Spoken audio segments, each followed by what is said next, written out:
Halo teman-teman, assalamualaikum. Ketemu lagi dengan saya TKI di Saudi. Ada info update penting dari Menteri Tenaga Kerja atau Kementerian Tenaga Kerja. Kini TKI wajib ikut BPJS Ketenaga Kerjaan. Oke, langsung saja. Kemarin di Tulungagung, hari Minggu tanggal 30, Kementerian Ketenagaan Kerja Republik Indonesia resmi meluncurkan program perlindungan untuk tenaga kerja yang bekerja di luar negeri pada Minggu 30 Juli 2017 di Pendopo Alun-Alun Tulungagung, Jawa Timur. Pak Menteri, Pak Hanif Dakiri mengatakan perlindungan TKI ini mulai dilaksanakan oleh BPJS Tenaga Kerjaan pada 1 Agustus 2017. Jadi tanggal 1 Agustus 2017 akan dimulai ini program BPJS. Nah, ini nantinya para TKI wajib terdaftar dalam 2 program, yaitu jaminan kecelakaan kerja dan jaminan kematian. Dan ada program tambahan, jaminan hari tua. Jadi kalau tambah ini boleh ikut, boleh tidak sebenarnya. Yang dapat menjadi tabungan para TKI saat memasuki usia tua. Tulungagung sengaja dipilih karena lokasi Tulungagung merupakan wilayah kantong TKI dengan remitansi terbesar di Indonesia. Sebagian besar masyarakat Tulungagung menggantungkan hidup mereka dengan bekerja sebagai TKI. Oke. Ini yang lebih rinci, ini yang kedua ini.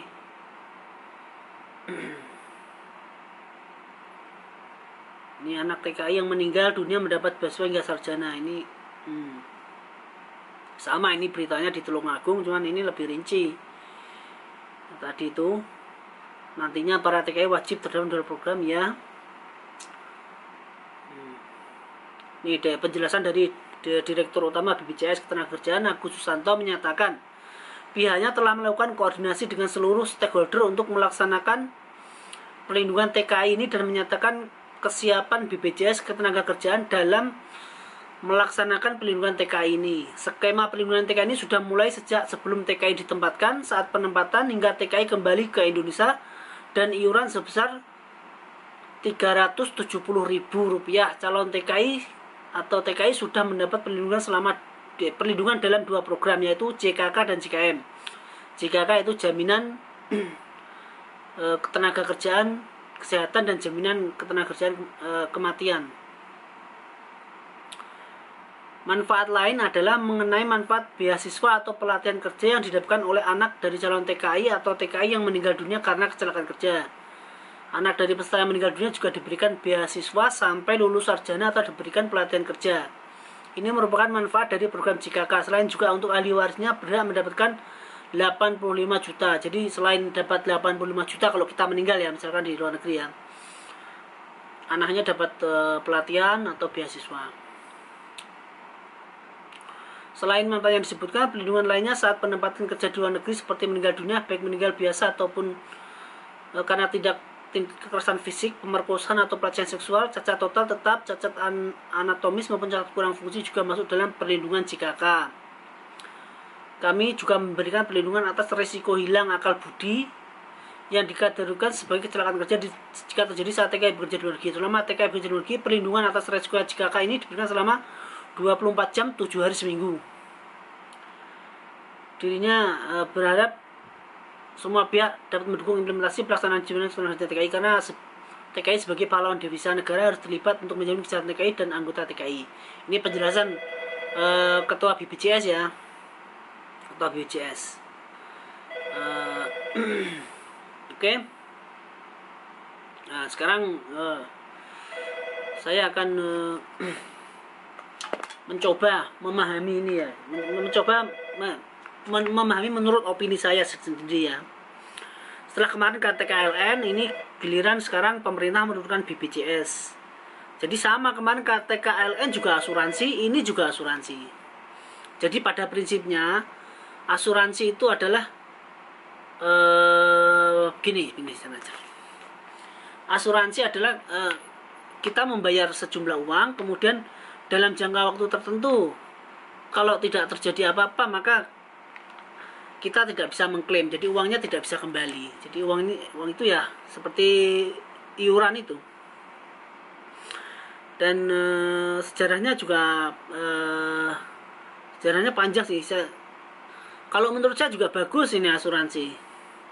Yang jadi masalah adalah tidak ada sosialisasi kepada TKI, para TKI, bagaimana caranya, atau mungkin secara teknisnya nanti dijelaskan. Nanti saya juga belum dapat info lagi ya. Ini baru kemarin diluncurkan programnya oleh Pak Menteri.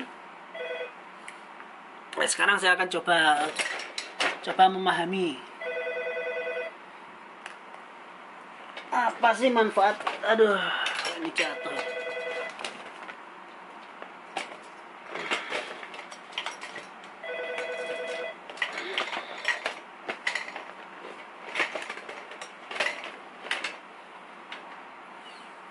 Oke. Jadi begini, pemahaman saya begini. Dulu negara kita itu negara Indonesia.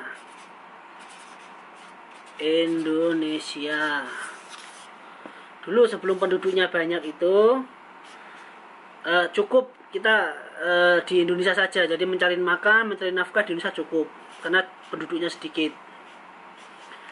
Kemudian karena pertambahan penduduk jadi banyak. Nih. Banyak pokoknya lah. Mulai tahun 90-an itu.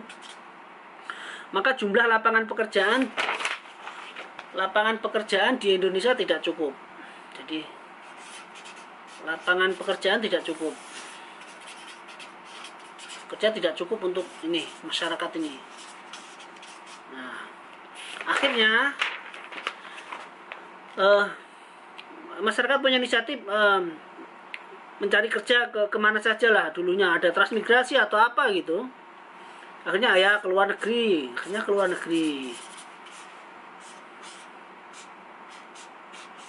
Nah, terbang ini keluar negeri. Nah, dulu pada saat masih sedikit orang yang keluar negeri, masih sedikit, ini tidak ada namanya perlindungan. Jadi ya kasusnya juga belum banyak, cuma dikit-dikit gitu. Jadi belum ada perlindungan. Nah, semakin hari semakin banyak. Ini semakin banyak yang keluar negeri. Nah, timbul masalah. Sekarang yang di sini nih, yang di luar negeri ini timbul masalah. Nah, ada kecelakaan kerja, ada pemutusan hubungan kerja, atau apalah masalah. Nah, makanya pemerintah membuat program-program lah. Udah mulai lama ya, dari presiden sebelum-sebelumnya juga. Jadi beruntung dari presiden. Tapi yang paling ketara itu sejak Presiden SBY itu. Kemudian ada program KTKLN itu kan untuk mendata jumlah tenaga kerja TKI atau TKW kita di luar negeri. Jadi KTKLN itu fungsinya untuk mendata sebenarnya. Satu. Nah, karena tidak ada kalau terjadi kecelakaan apa-apa tidak ada jaminan atau asuransi, maka KTKLN itu, kalau kita mendaftar KTKLN dulu itu kita juga ikut asuransi, jadi juga membayar asuransi itu sebenarnya. Nah, ini juga asuransi juga ini. Sebesar berapa ya, 200.000 atau 300.000, saya lupa ya. 300.000-an habisnya lah total lah. Cuman asuransi cuma 270.000 atau 200.000 gitu. Nah, ini untuk sebenarnya ini bisa diklaim kalau terjadi apa-apa ya. Cuman masalahnya itu bisa diklaim kalau meninggal atau apa. Cuman masalahnya banyak kita yang tidak tahu jadi.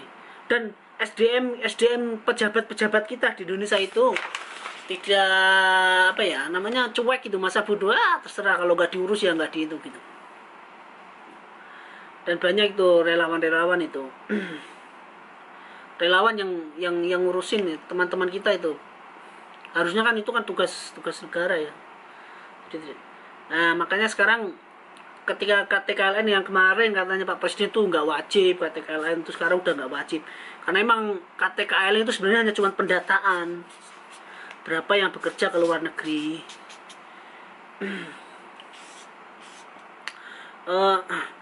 Sekarang ada program asuransi baru diwajibkan, ini BPJS diwajibkan. BPJS sekarang diwajibkan. Program ini bagus. Saya setuju.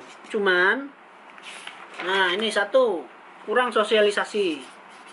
Sosialisasi kurang. Jadi itu buat siapa yang baru berangkat, yang sudah berangkat bagaimana, yang masih di luar negeri bagaimana cara teknis ininya, apakah harus datang ke lembaga apa, datangnya ke lembaga apa lagi gitu, apa langsung ke BPJS cukup, terus apa persyaratannya. Jadi belum ada sosialisasi, sama sekali belum ada. Dan lagi sebenarnya ini sudah dilakukan oleh banyak negara ya. Kalau Filipina atau apa negara itu udah ada. Cuman yang diminta saya pribadi ya, opini ya, kalau memang ini iuran ya BPJS asuransi itu ya, mbok ya kan sebesar berapa ini, 370 ribu ini per tahun atau per 2 tahun atau sekali daftar cukup. Ini juga belum jelas ini BPJS-nya ini. Nah kalau per 2 tahun biasanya para TKI informal itu 2 tahun sekali ya mereka cuti. Jadi harusnya per 2 tahun tuh paling harusnya paling bagus tuh per 2 tahun. Sekarang kalau per 2 tahun, nah uang yang terkumpul ini apakah bisa gitu, bisa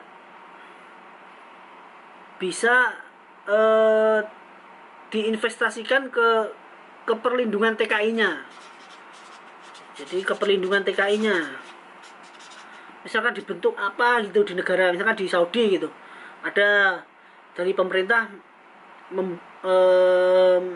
membentuk suatu tim ya, dari BPJS ini membentuk suatu tim. Nah tim ini mengurusi, timnya ini bekerjasama dengan pemerintah, lembaga pemerintah, mengurusi TKI atau TKW yang bermasalah. Jadi khusus, jadi bukan hanya kedutaan saja. Misalkan ini hanya opini saya ya. Kemudian membantu administrasi, membantu TKW itu. Jadi dia digaji dari ya iuran kita tadi itu, asuransi itu. Jadi kalau kita tidak kan uang yang 370 ribu itu kan kalau kita tidak terjadi apa-apa kan itu kan ya sudah sama iuran aja, sama dikasih iuran 3, kayak kita membayar aja kan, namanya asuransi ya kita membayar. Ya kalau tidak dapat klaim kalau terjadi apa-apa dengan kita, mana ada yang mau kalau kita kecelakaan atau mati, kan tidak ada.